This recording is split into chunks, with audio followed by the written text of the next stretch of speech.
Chang'an Nivo QO7 រថយន្តដំបូងរបស់ Chang'an ដែលបានបំពាក់ជាមួយនឹងបច្ចេកវិទ្យា AI DeepSeek បើកបររយៈចម្ងាយបានឆ្ងាយរហូតដល់ 1400 គីឡូម៉ែត្រ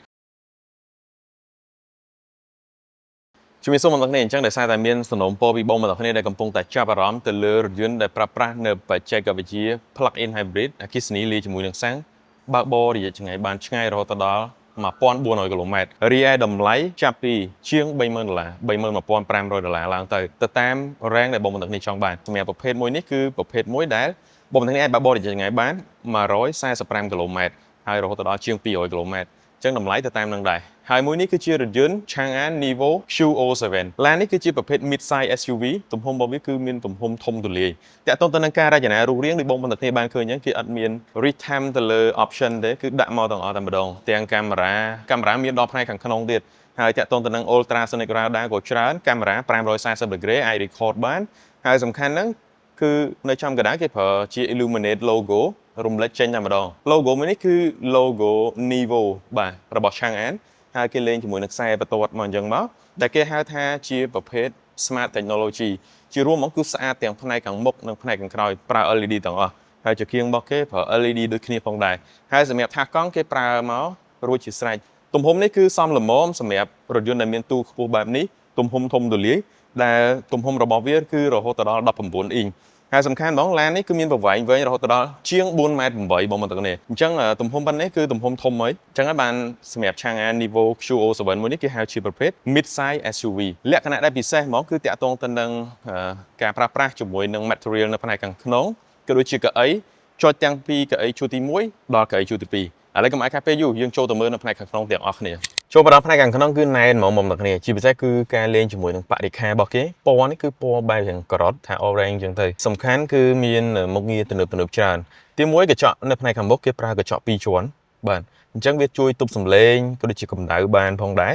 ហើយសំខាន់គេរចនាមកជាប្រភេទដៃទ្វារលឹបចូលទៅផ្នែកខាងក្នុងនៃឡានតាក់ទងទៅនឹងលក្ខណៈដែលពិសេសហ្មងគឺគេប្រើប្រាស់ជាមួយនឹងអេក្រង់ slide បាញ់នៅលើកុងទ័រដែលជាប្រភេទ AR HD ហ្មងគឺផ្ដល់នៅតាក់ទងទៅនឹងព័ត៌មានលើការបើកបរសំខាន់គឺតាក់ទងទៅនឹងអេក្រង់នេះកម្រិតគុណភាពគឺ 2.5K ផ្ដល់នៅកម្រិតគុណភាពគឺច្បាស់ល្អតាក់ទងទៅនឹងទំហំក៏ធំដែរបងប្អូនគ្នា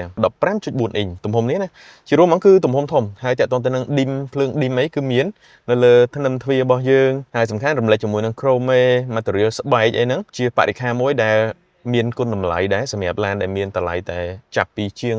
$30,000 ឡើងទៅក៏ប៉ុន្តែ option គឺមិនបាច់និយាយកៅអីចុចទាំងកៅអីជួរទី1និងកៅអីជួរទី2ហើយមានមុខងារខ្យល់ក្តៅនិងខ្យល់ត្រជាក់កៅអីជួរទី1មិនថាអ្នកបើកបរឬក៏អ្នករួមដំណើរផ្នែកមុខមានមុខងារកលជើងខ្នងមានមុខងារក្តៅត្រជាក់មានមុខងារកៅអីម៉ាស្សាអញ្ចឹងអានេះគឺជាចំណុចមួយដែលពិសេសតែម្ដងនៅផ្នែកខាងក្រោយគឺធំទូលាយហើយកៅអីជួរទី2ហ្នឹងគឺយើងអាចធ្វើការចុច reclining មានន័យថាទម្រាតបានផងដែរដែលវាអាចធ្វើការតម្រេតឲ្យយើងអាចអង្គុយយ៉ាងមានផាសុកភាពនៅកន្លែងដៃទ្វារហ្នឹងគឺយើងអាចធ្វើការចុចបាទតាក់ទងទៅនឹង rido សម្រាប់ធ្វើការបិទនៅកញ្ចក់ដបូលនៅផ្នែកខាងលើនេះកញ្ចក់ធំខ្លាំងមែនតើហើយប្រើសិត LED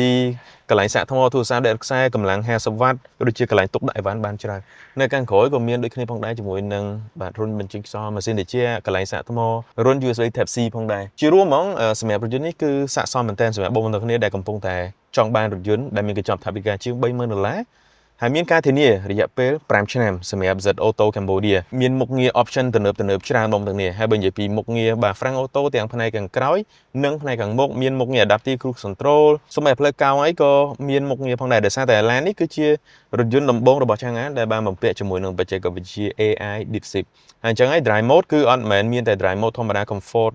ឬក៏